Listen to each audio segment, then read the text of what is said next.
तो करोड़पति will channel में आप सबका हार्दिक स्वागत है। तो आज हम देख लेंगे कल के लिए मार्केट कैसा रहेगा और मार्केट का मेजर न्यूज़ क्या है और मेजर न्यूज़ का क्या अपडेट रहेगा और उसका हमारे इंडिया स्टॉक मार्केट पे क्या इम्पैक्ट रहेगा, उसके बारे में डिस्कस करेंगे। सबसे पहला ये बंदा जो है वो कुछ ना कुछ डिसीजन लेता रह रहा है और उसी वजह से पूरे ग्लोबल मार्केट की धज्जियां उड़ रही है। वो हर रोज मतलब कोई ना कोई सेंटेंस मारता है और दूसरे दिन वो पलट जाता है। तो मतलब ये अननेसेसरी ट्रेडिंग करवा रहा है, क्योंकि मार्केट एक दिन 500 पॉइंट चढ़ रहा है, दूसरे दिन 500 पॉइंट गिर रहा है। ये उसके एक सेंटेंस के कारण उसको पता नहीं चल रहा कि वो ग्लोबल मार्केट को इतना ऊपर नीचे कर रहा है। और ये जो रिटेल इन्वेस्टर है उनके लिए सबसे बड़ा खतरा है, क्योंकि विक्स कंटिन्यूअसली बढ़ता जा रहा है और इससे जो इन्वेस्टर है वो भी हाथ में पैसे लेके बैठे रहे, उनको कोई डायरेक्शन मिल नहीं रही, रियल डायरेक्शन। आपको पता हो तो वॉरेन बफेट भी काफी पैसे हाथ में लेके बैठे हुए हैं। रॉबर्ट कियोसाकी जो रिच डैड पुअर डैड के ऑथर है, उन्होंने भी काफी उन्होंने बोल दिया है कि मेगा क्रैश आने वाला है। तो आगे सब पॉइंट में हम डिस्कस करेंगे। तो ट्रम्प ने एक लेटेस्ट स्टेटमेंट डाला हुआ है कि ट्रम्प से India cutting back Russian oil purchase completely. ये क्लियरली अभी उसने तीसरा सेंटेंस मारा है। कल 2 दिन से वो ऐसा बोल रहा था कि इंडिया को कट करना पड़ेगा, कम करना पड़ेगा। बट अभी उसने क्लियरली बोला है कि कंप्लीटली उनको परचेस बंद करना पड़ेगा रशियन ऑयल का, इंडिया को। वैसा उन्हें उसने क्लियरली बोला। उसके सामने उसने चाइना के लिए ऐसा नहीं बोला। चाइना के लिए उसने बोला कि हम डिस्कस करेंगे और उसपे कट करेंगे चाइना। तो मतलब ये हो रहा है कि दोस्ती इंडिया से हो रही है और मतलब फायदा चाइना को करवाया जा रहा है। और जो बाकी सारे कंट्रीज है उनके साथ उसने ट्रेड डील खत्म कर दी है, बट इंडिया के साथ वो खत्म नहीं किए। इंडिया इंडिया के ऊपर अभी भी 50% से ज्यादा टैरिफ लगा हुआ है। तो ये सबसे बड़ा धोखा, नहीं तो क्या माने हम।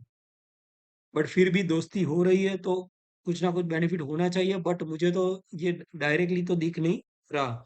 बट हम होप रख सकते हैं कि ये कुछ मतलब नेगोशिएशन हो और ट्रेड डील खत्म हो, राइट। क्योंकि अभी ये जो सेंटेंस आ रहे हैं और ये सेंटेंस, इसके सेंटेंस पे कोई भरोसा नहीं कर सकता, कल उठ के वो सेंटेंस चेंज कर देगा। बट अभी उसने क्लियरली स्टेटमेंट डाला हुआ है कि Russian oil purchase completely India को स्टॉप करना पड़ेगा, राइट। उसके बाद उसका जो मिनिस्ट्री वाले हैं वो अलग सेंटेंस बोल रहे हैं। उन्होंने बोला कि US signal stronger ties with Pakistan but India comes first. रुपियो कॉल्स, रुपियो ये बंदा है।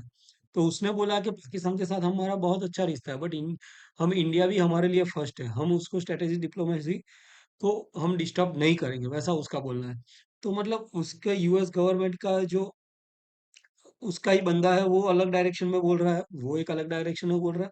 और स्टेटमेंट स्टेटमेंट ट्रम्प की हर रोज चेंज हो रहा है। तो मतलब ग्लोबल मार्केट में इतना ट्रेडिंग हो रहा है और इतनी अनसर्टेनिटी आ चुकी है कि कोई भी डायरेक्शन क्लियरली नहीं मिल रहा। अगर आप देखोगे तो मार्केट 3-4 दिन अप जाता है, फिर डाउन आ जाता है। 3-4 दिन डाउन जाता है, उसके बाद एक ही दिन में पूरा रिकवर कर देता है। तो मतलब क्लियर डायरेक्शन अभी तक मिला नहीं है, राइट।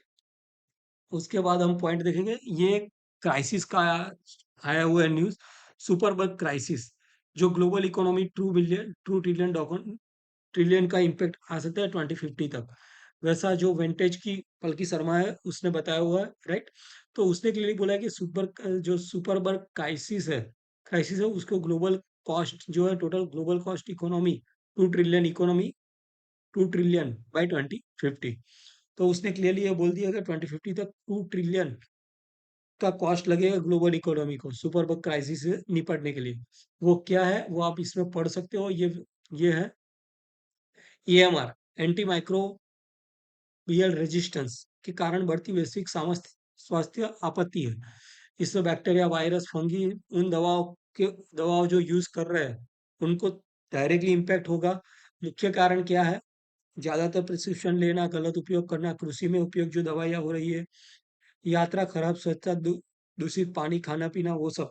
तो मतलब आपको स्वच्छता रखनी चाहिए और आप जो अननेसेसरी दवाई ले रहे हो उसको कम करनी चाहिए। कृषि में जो दवाइयाँ यूज हो रही है कम करनी चाहिए। तो ये हम इससे निपट सकते हैं। आपको ये पूरा पढ़ना है तो आप शांति से पढ़ सकते हो वीडियो को स्टॉप करके। बड़ी क्लियरली बड़ा उन्होंने एक चेतावनी दी है 2050 तक। तुरंत पैनिक होने की जरूरत नहीं है, बट ये न्यूज़ है, आपको पता होनी चाहिए। उसके बाद एसआईआर मतलब आपको पता है क्लियरली कि जो वोटिंग है बिहार में भी हुआ था। बिहार में इलेक्शन आने वाला है, उसके पहले वोटिंग जो इलेक्शन कमीशन है उसने कितने वाटर फ्रॉड है, कितने लीगल है, कितने वाटर डुप्लीकेट है, वो सब उन्होंने जांच किया था और एक वाटर लिस्ट नया बनाया था। और उसी के बाद अभी बिहार में इलेक्शन होगा। सेम प्रोसीजर अभी बिहार इलेक्शन खत्म होने के बाद और 12 स्टेट में किए करने वाले हैं ये लोग। मतलब 12 टेस्ट में स्टेट में करेंगे, तो ये लिस्ट है कि कौन से 12 स्टेट में होगा। ये क्लियरली उन्होंने ट्वीट कर दिया है इलेक्शन कमीशन ऑफ इंडिया ने।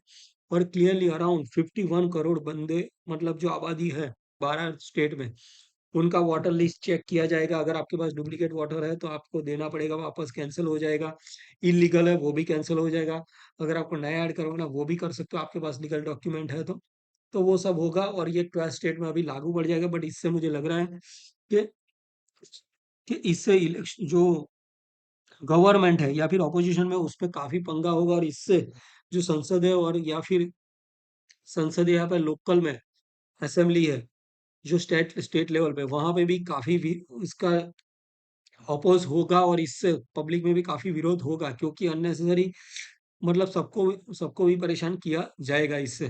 तो इसका क्या आउटपुट आता है वो आगे देखना चाहिए, बट मुझे लग रहा है कि इससे और अनसर्टेनिटी बढ़ेगी। राइट, अभी हम आ जाते हैं मेजर हमारे मार्केट पे, कि आज क्या हुआ मार्केट में। तो आज निफ्टी फिफ्टी आप अगर देखोगे तो लेफ्ट साइड आपको वन डे का चार्ट दिखेगा और राइट साइड आपको वन मंथ का चार्ट दिखेगा। तो वन डे में आज अराउंड 170 पॉइंट अप हुआ है निफ्टी, अराउंड 26,000 पे पहुंच गया है निफ्टी। राइट, और लास्ट वन मंथ में पकड़े जाए 5.4%, तो अराउंड 5.4% निफ्टी चला है। अराउंड 1300 पॉइंट एक मंथ में चला है निफ्टी, तो मतलब बहुत अच्छा ग्रोथ है। तो ये इंडिया इन्वेस्टर है, जो लॉन्ग टर्म इन्वेस्टर है, एसआईपी इन्वेस्टर है, उनके लिए बहुत अच्छा बेनिफिट है, क्योंकि उनका मनी अच्छे से ग्रो हुआ है लास्ट 5 साल में। और ये लास्ट 1 मंथ में तो बहुत अच्छा ग्रो हुआ है। तो मतलब एसआईपी है, लॉन्ग टर्म इन्वेस्टिंग आप कंटिन्यू करिए, वो सबसे बड़ा रास्ता है आपका वेल्थ बढ़ाने का। उसके बाद बैंक निफ्टी में सेम है। 414 पॉइंट आप अगर देखोगे तो लेफ्ट साइड वन डे का चार्ट है, 414 पॉइंट एक दिन में बढ़ा हुआ है बैंक निफ्टी। और अगर आप राइट साइड देखो तो अराउंड 6.71%, तो बैंक निफ्टी से बैंक निफ्टी ज्यादा चला है। 3653, मतलब 3650 पॉइंट अराउंड बैंक निफ्टी चला है, तो बहुत अच्छा है। और आपको ग्रीन बार ही मिल रहे हैं इसमें। तो 58,114 पे अभी बैंक निफ्टी चला है, तो मतलब बैंक निफ्टी के जो अच्छे स्टॉक है, H D F C, ICICI bank, जो मेजर कंट्रीब्यूटर है, बराबर, वो सब में अच्छी तेजी आई, उसी वजह से ये 6.71% बढ़ा हुआ है। ये रिटेल इन्वेस्टर के बहुत अच्छा बेनिफिट है। उसके सामने एफ आई एस है, कंटिन्यूसली बेचते जा रहा है। तो आपको ये पॉइंट समझना जरूरी है कि हमारा मार्केट टिका है, मार्केट ऊपर जा रहा है, किसकी वजह से आ रहा है? डीआईएस के इन्वेस्टमेंट की वजह से। डीआईएस कौन है? म्यूचुअल फंड वाले जो हम इन्वेस्ट करते जा रहे हैं, लॉन्ग टर्म इन्वेस्टिंग, ये हमारे लिए बहुत अच्छा है, और उसी वजह से हमारा मार्केट ऊपर जा रहा है। क्योंकि एफ आई एस के पास क्लियर डायरेक्शन अभी नहीं मिल रही और कंटिन्यूसली वो बेचते जा रहे हैं। बट डीआईएस की वजह से हमारा मार्केट ऊपर जा रहा है।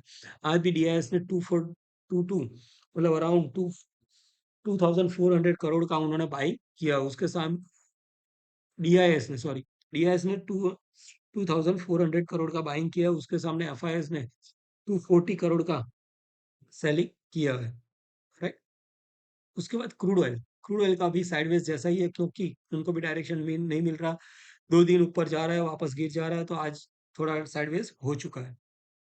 उसके बाद गिफ्ट निफ्टी अभी कल के लिए दिखा रहा है 200 पॉइंट अराउंड, 200 पॉइंट आप दिखा रहा है। बट ये अभी तक का है, आपको कल मॉर्निंग में 9:15 को गिफ्ट निफ्टी क्या लेवल दिखा रहा है, उसी हिसाब से आप पूरा न्यूज़ है, आपका मार्केट प्रेडिक्शन देख के आपके जो एडवाइजर है उनसे डिस्कस करके ही आप इन्वेस्टिंग और ट्रेडिंग करिए, और अच्छा मुनाफा कमाए, वैसी मेरी बेस्ट विशेष है। और इसके ऊपर भी आप नजर रखिए कि ये दोनों कंट्री क्या कर रहा है, क्योंकि इंडिया के ऊपर काफी इफेक्ट रहेगा। और रसिया भी शांत बैठा है, बट कुछ ना कुछ यूक्रेन में भी होता रहेगा। तो इस सारे न्यूज़ आपको ध्यान रखना पड़ेगा, क्योंकि काफ़ी अनसर्टेनिटी हो चुकी है पूरे वर्ल्ड में। क्योंकि एक वर्ल्ड इकोनॉमी के ऊपर एक बंदा ऐसा बैठ बैठ चुका है, हर रोज़ स्टेटमेंट चेंज कर रहा है, तो उसी वजह से काफ़ी अनसर्टेनिटी आ चुकी है वर्ल्ड मार्केट, राइट? तो उसके आगे ये रॉबर्ट कियोसाकी ने वार्न कर दिया है, ये कंटिन्यूअसली वार्न करते जा रहे हैं कि मार्केट क्रैश होगा, गोल्ड सिल्वर ऊपर जाएगा, वैसा उनका क्लियरली बोलना है। उन्होंने 2008-9 में भी क्राइसिस को प्रेडिक्ट किया था। आगे भी वो बता रहे हैं, ये कंटिन्यूअसली बता रहे हैं कि क्रैश आने वाला है, बट कब आएगा पता नहीं, और वो किसी को नहीं पता होता। बट आप कंटिन्यूअसली लॉन्ग टर्म इन्वेस्टमेंट करिए, एसआईपी करिए, तो कोई इश्यू नहीं है। ट्रेडिंग और उसके करने के लिए आपको काफ़ी दिक्कत आएगी, और उसकी वजह से आप अपने फाइनेंशियल एडवाइजर से डिस्कस करके ही करिए। ये क्लियर डिस्क्लेमर है कि आप क्लियरली फाइनेंशियल एडवाइजर से डिस्कस करके ही इन्वेस्टिंग और ट्रेडिंग करिए। राइट? इसी वजह से ये बंदा भी हाथ में मनी लेके बैठा हुआ है, अभी इन्वेस्टिंग नहीं कर रहा ज़्यादा और हाथ में कैश लेके बैठा है, वैसा उसको लग रहा है। तो ये था आज का मेरा न्यूज़ और अपडेट्स मैंने आपको क्लियरली दे दिया है। अगर आपको लग रहा है कि मैं यूज़फुल इन्फॉर्मेशन दे रहा हूँ, तो चैनल को सब्सक्राइब कर दीजिए, क्योंकि हर रोज़ आपको यूज़फुल इन्फॉर्मेशन मिलेगी और जो लेटेस्ट न्यूज़ है, वो क्लियरली आपको तुरंत मिल जाएगा। तो please subscribe this channel. Thank